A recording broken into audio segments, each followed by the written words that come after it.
রাজশাহীতে সমাবেশের মধ্য দিয়ে উত্তরাঞ্চলের নির্বাচনী প্রচার অভিযান শুরু করেছেন বিএনপি চেয়ারম্যান তারেক রহমান। ধানের শীষের পক্ষে ৩ দিনের এই প্রচারণা শুরু করতে ঢাকা থেকে বিমানযোগে দুপুরে রাজশাহী আসবেন তারেক রহমান। রাজশাহী মাদ্রাসা মাঠে নির্বাচনী সমাবেশে বক্তব্য রাখবেন তিনি। এর মধ্যে রাজশাহী সমাবেশ সফল করতে নেতাকর্মীরা নগরীর মাদ্রাসা মাঠে আসতে শুরু করেছেন।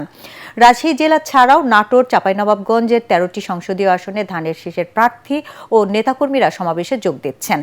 বিএনপি প্রার্থীদের সমাবেশে পরিচয় করিয়ে দিতে ধানের শীষে ভোট চাইবেন তারেক রহমান। এরপর বিকেল ৫:৩০টায় নওগাঁর এটিএম মাঠে ও রাত ৭:৩০টায় বগুড়ার আলফাতুন্নেসা মাঠে নির্বাচনী সমাবেশে বিএনপি প্রধানের বক্তব্য রাখার কথা রয়েছে।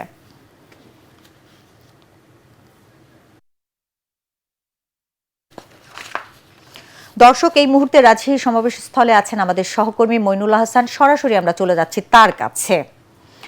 মইন, তারেক রহমান সমাবেশ স্থলে কখন এসেছেন, কখন পৌঁছবেন এবং নেতাকর্মীদের উচ্ছ্বাস কেমন দেখছেন?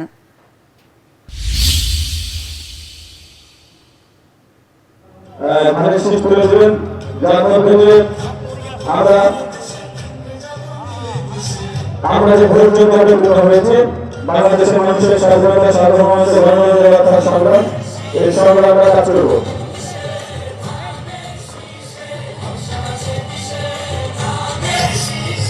মমি, সমাবেশের নির্ধারিত সময় হচ্ছে দুপুর 2টার দিকে। আমরা যতটুকু জানতে পেরেছি 2টার আগেই মোটামুটি শুরু হবে সমাবেশ। এবং বিএনপি চেয়ারম্যান তারেক রহমান, আমরা যতটুকু জানতে পেরেছি কিছুক্ষণের মধ্যে তিনি গুলশানের বাসা থেকে শাহজালাল আন্তর্জাতিক বিমানবন্দরের উদ্দেশ্যে রওনা হবেন এবং সেখানে বিমানযোগেই তিনি রাজশাহীতে পৌঁছবেন। যেটি শিডিউল যেটি রয়েছে নির্ধারিত সময় সেটি হচ্ছে 12:30টায় তার শাহজালাল আন্তর্জাতিক বিমানবন্দরে অবতরণ করার কথা রয়েছে। সেখান থেকে বিএনপি চেয়ারম্যান মাজার জিয়ারত করবেন। মাজার জিয়ারত করে এখানে একজন সাধকের মাজার জিয়ারত করে তিনি আসলে এই সমাবেশে আসবেন। ধারণা করছি যে ওনার এখানে পৌঁছতে 2টা থেকে 2:30টার মতো বাজবে বলে আমরা এখানে আয়োজক যারা রয়েছেন ওনাদের সঙ্গে কথা বলে এই ধারণাটা আমরা পেয়েছি। আর আপনাকে বলতে চাই যে এই সমাবেশ নানান কারণে গুরুত্বপূর্ণ। এই সমাবেশে রাজশাহী মহানগর, রাজশাহী জেলা এবং পাশাপাশি চাঁপাইনবাবগঞ্জ এবং নাটোর, এই 3টি জেলা থেকেই আসলে নেতাকর্মীরা এই সমাবেশে যোগ দিচ্ছেন। সকাল থেকেই আমরা দেখতে পাচ্ছি যে রাজশাহী এবং রাজশাহীর বাইরের যে 2টি জেলার কথা বললাম সেখান থেকে নেতাকর্মীরা যারা এখানে এই 3টি জেলায় সংসদীয় আসন রয়েছে 13টি, সেই 13টি সংসদীয় আসন থেকেই আসলে নেতাকর্মীরা এবং এখানে ধানের শীষে যারা প্রার্থী রয়েছেন তাদের নেতৃত্বে নেতাকর্মীরা আসছেন। পুরো রাজশাহীতে 2 দশকের পরও 2 দশকের বেশি সময় পরে আসলে বিএনপি চেয়ারম্যান এই রাজশাহীতে আসছেন। সেই কারণে নেতাকর্মীদের মধ্যে একটি বাড়তি উৎসাহ, উদ্দীপনা, পুরো রাজশাহী নগর একটা উৎসবের নগরীতে পরিণত হয়েছে এটা বলা যেতে পারে। কারণ হিসেবে আপনি নিশ্চয়ই জানেন যে বেগম খালেদা জিয়ার মৃত্যুর পরে আসলে তারেক রহমান এখন দলের চেয়ারম্যানের দায়িত্ব নিয়েছেন।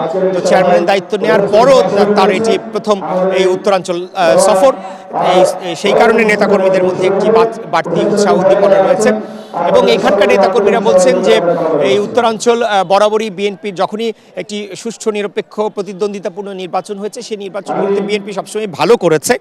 তো তারাও যেটি দাবি করছেন যে এবারের নির্বাচনেও ধানের শীষের একটি জোয়ার সৃষ্টি হয়েছে এবং তারেক রহমানের এই সফরের মধ্য দিয়ে সেই যে জোয়ার সেটি আরও নতুন গতি পাবে এবং আগামী 12ই ফেব্রুয়ারি যে নির্বাচন হতে যাচ্ছে সেই নির্বাচনে এখানকার ধানের শীষের প্রার্থী যারা রয়েছে 13টি সংসদীয় আসন যেটি বলছিলাম, এই 13 জন প্রার্থী বিপুল ভোটের মাধ্যমে বিজয়ী হবে এমনটা এখানকার বিএনপি নেতাকর্মীরা প্রত্যাশা করছেন। মাঠে যেমনটি বলছিলেন, মাঠে ইতিমধ্যে নেতাকর্মীরা আসতে শুরু করেছেন। আপনি নিশ্চয়ই আমার পেছনে দেখতে পাচ্ছেন যে নানা রং বেরঙের ব্যানার, ফেস্টুন নিয়ে নেতাকর্মীরা আসছেন। হাতে ধানের শীষ, অনেকের যে দলীয় প্রতীক বিএনপি সেই দলীয় প্রতীক ধানের শীষ তাদের হাতে দেখতে পাচ্ছি এবং উৎসাহ উদ্দীপনা। গতকাল রাত থেকে আসলে অনেক নেতাকর্মী এখানে আসা শুরু করেছেন। তো ধারণা করছি যে হয়তো 11টা-12টার মধ্যে এই যে ঐতিহাসিক মাদ্রাসা মাঠ সেটি ভরে যাবে নেতাকর্মীদের উপস্থিতিতে। অনেকেই ইতিমধ্যে চলে এসছেন, আশেপাশে সড়কগুলোতে তারা অবস্থান নিচ্ছেন। তো ধারণা করছি যে 12টার মধ্যেই এই পুরো মাঠটি ভরে যাবে এবং যেটি বলছিলাম যে 2টো থেকে 2:30টার মধ্যে তারেক রহমান এই সমাবেশে আসবেন এবং ধারণা করছি 4টার মধ্যে তিনি এই রাজশাহী